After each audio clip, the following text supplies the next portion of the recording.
ओम नमः शिवाय।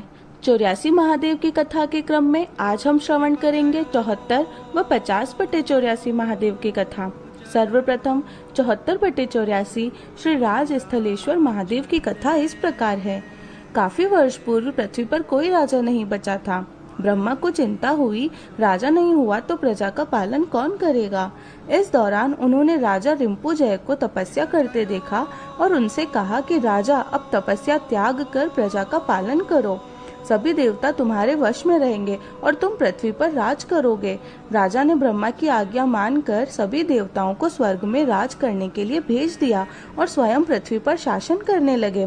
राजा के प्रताप को देख इंद्र को ईर्ष्या हुई और उसने वृष्टि बंद कर दी। तब राजा ने वायु का रूप धर इसका निवारण किया।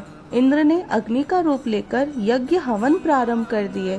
एक बार भगवान शंकर माता पार्वती के साथ भ्रमण करते हुए अवंतिका नगरी पहुँचे। राजा रिम्पुजय ने उनकी आराधना कर उनसे वरदान में राजस्थलेश्वर के रूप में वही निवास करने की इच्छा प्रकट की। राजा की भक्ति से प्रसन्न होकर शिव ने उन्हें वरदान दिया।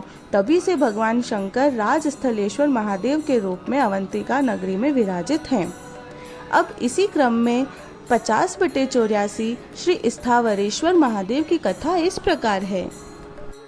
विश्वकर्मा की संज्ञा नामक पुत्री सूर्य की पत्नी थी।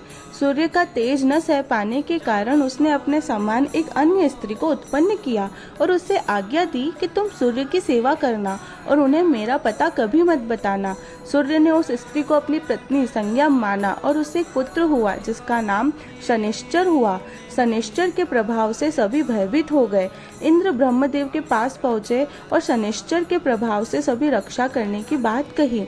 ब्रह्मदेव ने सूर्य को समस्या बताई। सूर्य ने कहा कि आप ही शनिदेव को समझाएं, वह मेरी बात नहीं सुनते। ब्रह्मदेव ने भगवान कृष्ण को यह समस्या बताई। कृष्ण ने देवों व ब्रह्मा को महादेव के पास जाने के लिए कहा। भगवान शंकर ने शनिश्चर को बुलाया और कहा कि तुम पृथ्वी लोक के प्राणियों को पीड़ा पहुंचाते हो, परंतु उनका कल्याण भी करना। 12 राशियों में अलग अलग स्थानों पर रहने से तुम्हारा अलग अलग प्रभाव होगा।